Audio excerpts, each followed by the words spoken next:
दिल्ली विश्वविद्यालय के निदेशक प्रोफेसर गीता सिंह जी, अखिल भारतीय विद्यार्थी परिषद के पूर्व अध्यक्ष और हमारे बहुत पुराने मित्र प्रोफेसर राजकुमार भाटिया जी,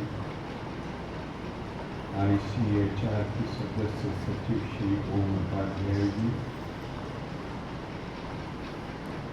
ICHR के सचिव श्री अमित अग्रवाल जी, आरएसएस के क्षेत्रीय संचालक श्री सूर्य प्रकाश सिंह जी, सभी देवी और सज्जनों, मैं भाई सुरेंद्र सिंह बिष्ट जिनकी बड़ी कृपा है मेरे ऊपर, उनको धन्यवाद देता हूँ कि यहाँ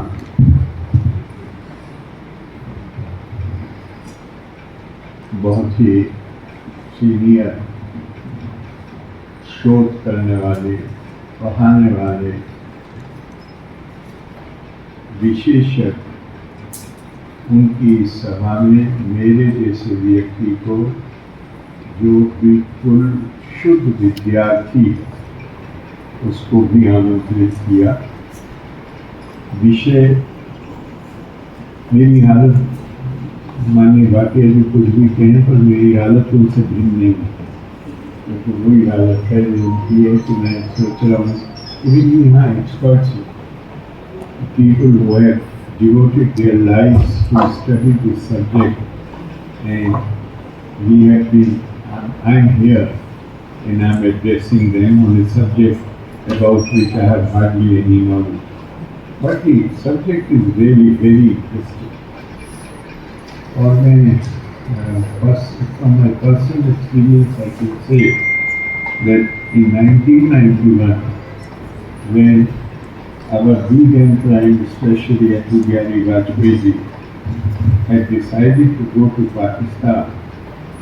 About 15 days before his visit, a group of 30 or 35 people, half of them members of parliament and half of them senior journalists,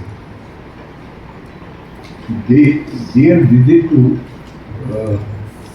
Pakistan, 3 cities was sponsored as part of that visit. I went there for the first time, and in Islamabad, when I met Islamiyad Khan, the grandson of Khan Abdul Khan, I knew he and his father had met them in Delhi, so they were very hospitable. Aslam was particularly very hospitable, and he asked me if you would like to go to some special place, we can arrange the visit, etc., etc. I said no, I don't want to go to any specific place, but if you can arrange a visit to a place in NWFP and the name of place on Idra, because that is mentioned in our family history, the book on the history of the family, which covers about 11 generations after they have migrated from this place in NWFP to bloodshed. And mind it, I always emphasize this point, that this part, which is now in Pakistan and half of it after Ruben line is in Afghanistan, had always been part of India. That had always been part of India. So they have not migrated from a foreign country, they have migrated from one part of India to another part. So I said, I only know the name. I don't know anybody there, but still if I can go and visit that village, then I will have this good feeling that I have visited the land of my ancestor. Next day he came and he said, I have found out the place. He took me there, that's a long story.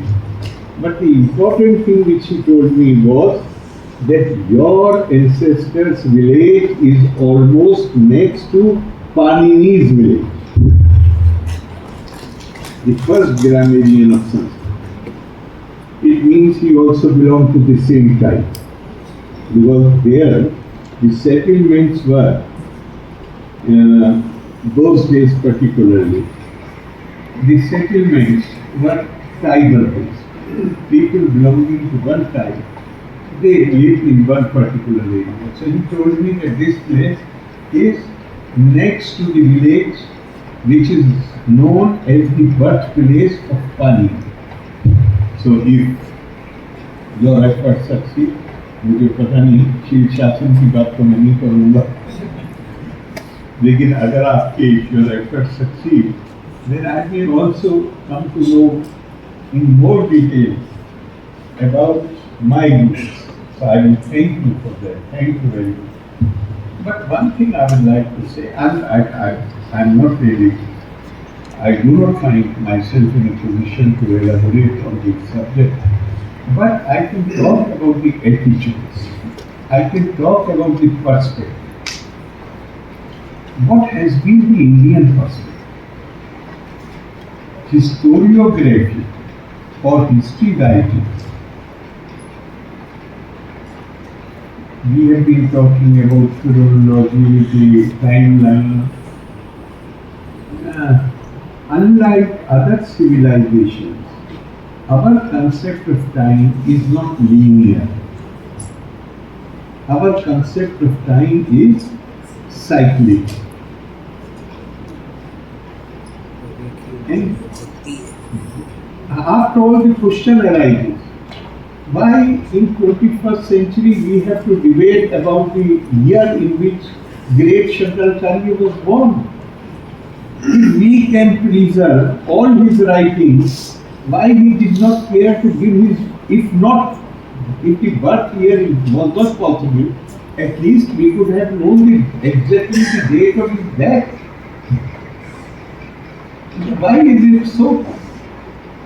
Why is it that books which in our literature are classified as Itihas, Ramayana and Mahabharata, why no dates are given? This is a question. So this I do not think is a lapse on the part of those who prepared these, who compiled these books or wrote these books. It is basically because we had a different concept of the time. It is cyclical. And to illustrate the importance of that concept of time, there is a beautiful story in Ramayana. But that does not mean that today we should not try to ascertain the exact date. In fact, we have a duty. Because now we are living in different times. People who have compiled these books, they were living in times which are totally different. So we have a duty.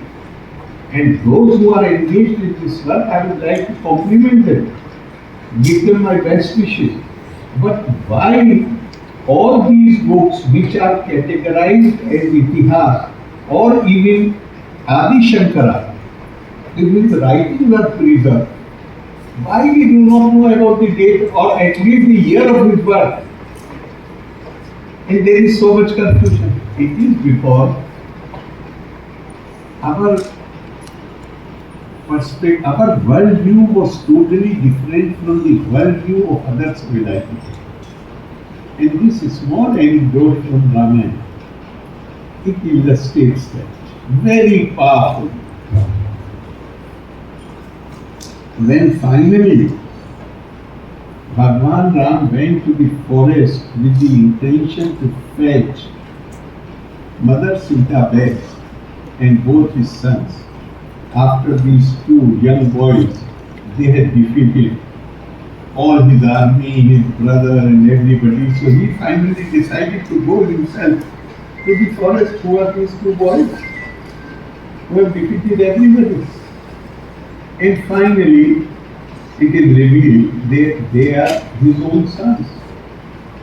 And he has meeting with his wife, And you know about the story, I am not going into the details, how the earth split and took into itself Mother Sita, and she gave instructions to both the sons to go back with their father.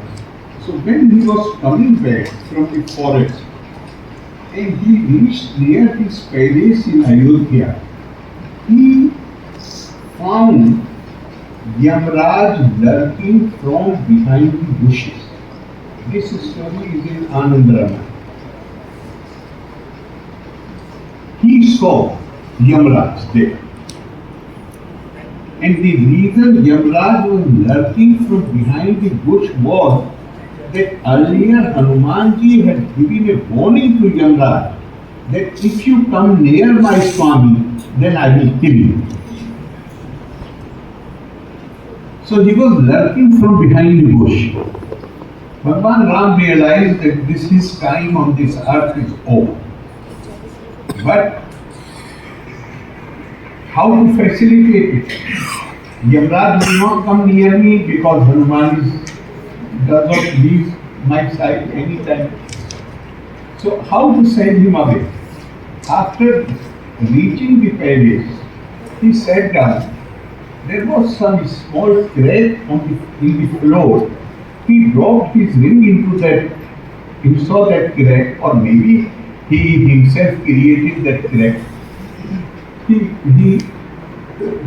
His ring fell into that crack, and then he shouted, "Hanuman, come here." Hanumanji came. My ring has fallen into the crack. So he assumed the Sukshma root. He went into that crack. The ring was running with great speed. Hanumanji was following it, and finally they reached the surfloat. And in the surfloat, Hanumanji was arrested by the snakes, and he was produced before their king Vasu. He inquired from him, "Why have you come to our place?" He said, "I came searching for the ring of my Swami." "Who is your Swami?" "Shri Ramchandra of Ayodhya is my Swami." "Is he the same person whose wife is Sita, and the roots which are coming from above, they are mentioning about her?" Hanumanji said, "You are absolutely right, he is the same person." "Well then, if you really want to get the ring back, then you will have to narrate the full story." Hanumanji was keen to get the ring back, therefore he sat down and he started his Rama. And when he finished his story, he pleaded with Vasuki, "Now I have narrated the full story, please give the ring back to me." He said, "Go, you see those horns erected on the side of that lake? Yes, go there, you will find the ring there." He went there, and there was a mountain of rings. All were of same size and same complexion and everything of same make.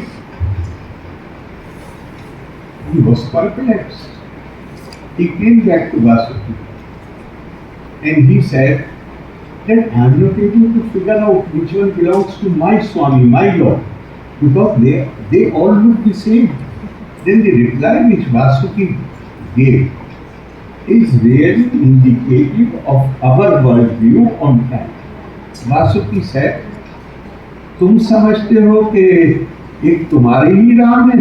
Ram तो हर युग में पैदा होता है, और जब उसकी अंगूठी यहाँ गिरती है तो हमें पता चलता है कि अब इस युग का राम नहीं रहा।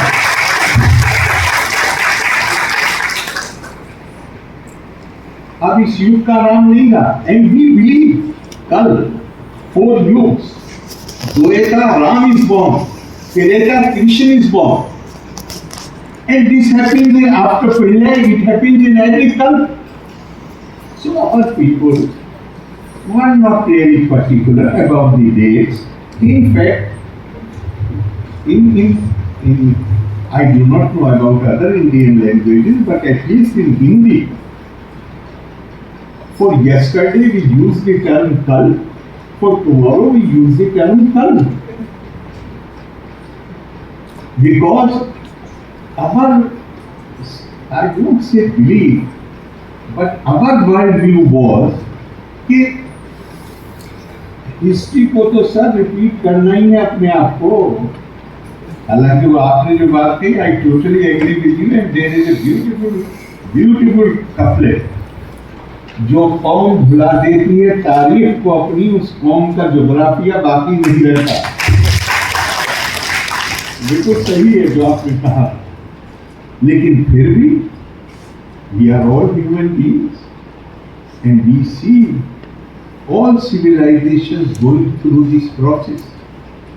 Despite all these warnings, we go wayward.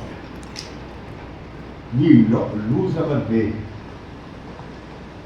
And there is always, after reaching cyclical, cycle is moving always.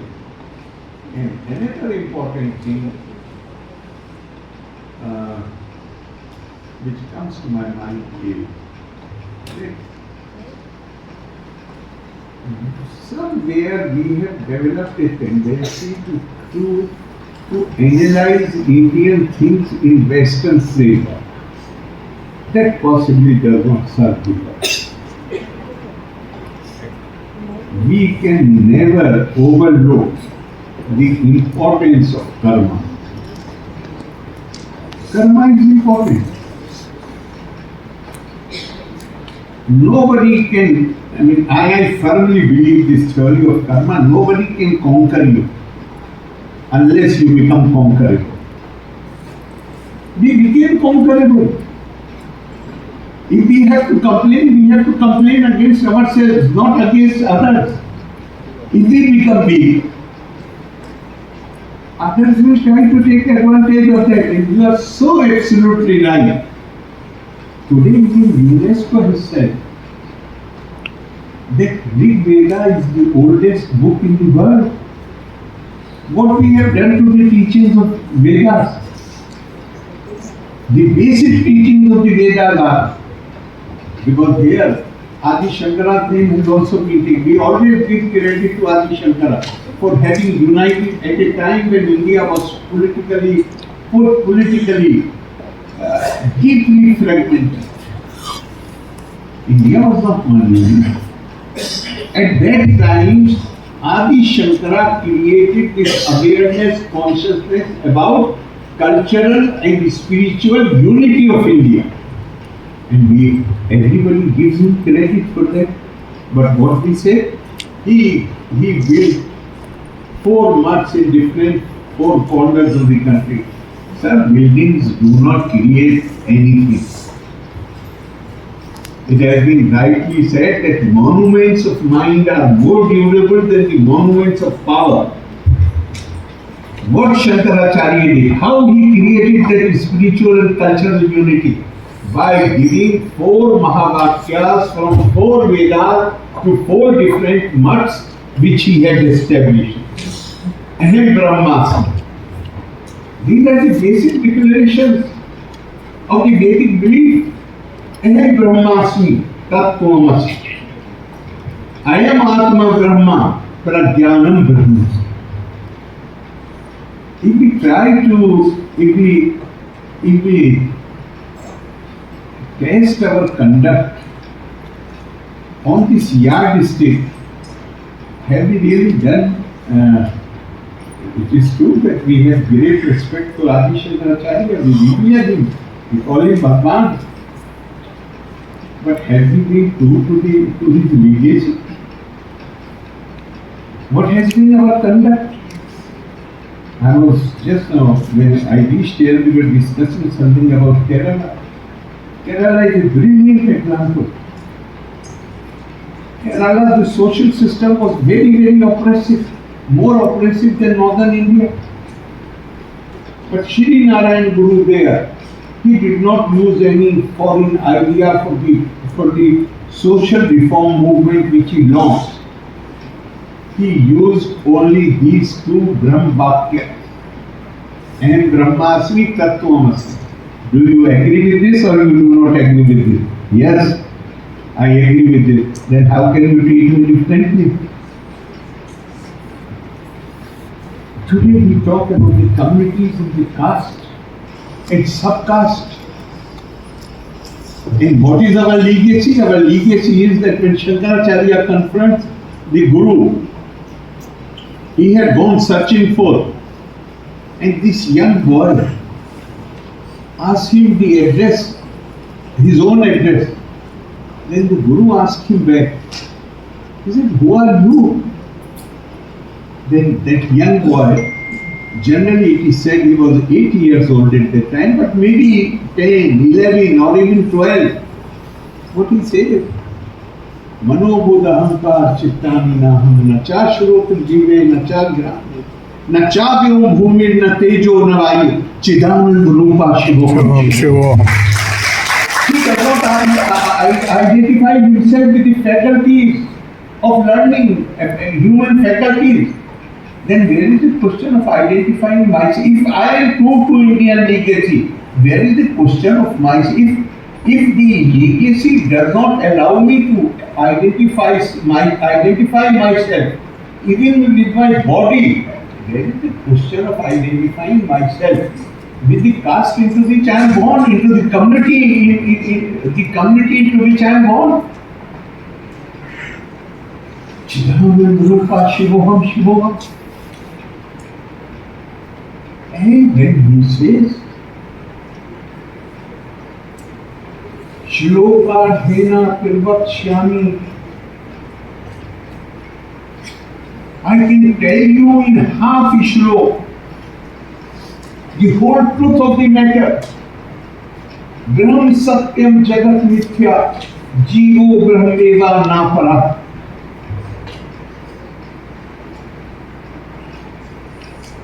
He does not say Jagat is asatya. No. He says Brahm Satyam Jagat Mithya. What is Mithya? Mithya is something which is subject to change all the time, which is not constant. So the whole thing, our bodies, this is Mithya. If you apply the definition, then this is Mithya. I am not the same person which I was, say, a year back. Or when I look at my photographs of the university, I may ask the question, rightly so, where this young man has disappeared. Because that is the existence of Mithya. And Brahm Satya. What is Satya? Which is not subject to change.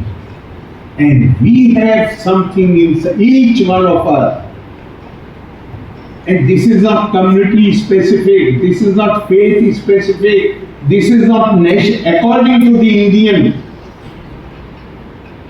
worldview, this is not nationality specific, this is not color specific, language specific, each human being.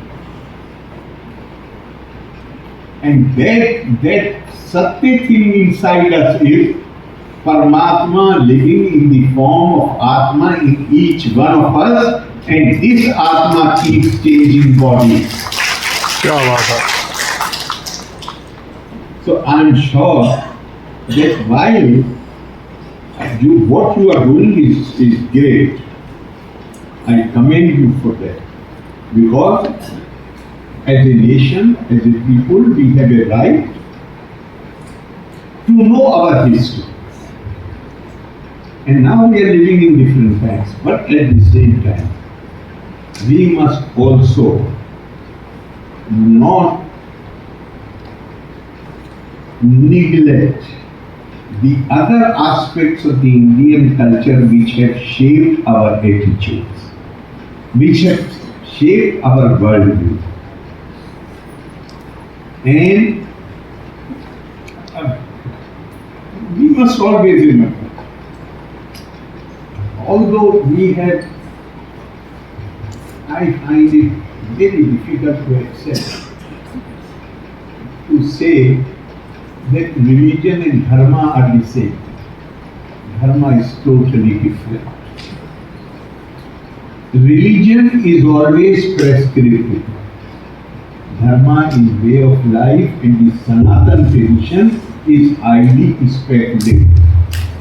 Speculative to the extent that the Vedic declaration is Iyam visrishtiyat abho yadi va dabhe yadi vana yo asya adhyaksha parmo vyo mantase angved yadi vana. If it were a normal kind of religion, then it will ask you to believe in God. It will ask you to have belief in certain other things. No. It is saying, wondering, speculative. Who has created this universe? Who is running this universe? Does the one who is sitting up above there knows about this? Or even he does not know who has created it and who is running? Is it prescriptive or it is speculative? It is highly speculative. It is not asking you to become a disbeliever. It is only asking you to use your reason and intelligence and always try to figure out these natural myths and riddles and don't be content. Famous, you have mentioned about Bhagwan Buddha. What are his last words? When the disciples asked him, give us something so that we do not go astray. He says, Apo Dipova, be your own light. And this actually comes from a shlok from Atharva Veda. He says, don't accept anything even on my authority, because my truth may not be your truth. What can be any great liberal attitude than this? So I once again commend what you are doing, and I am sure that the experts who have gathered here, they will make very meaningful contribution, and we will be able to find some way so that we can determine the exact dates in this with scientific applications which are now available. But at the same time, I would say they don't try to analyze Indian things from a Western perspective. Loka samasta sukhino bhavantu. Dhanyavad. Jai Hind.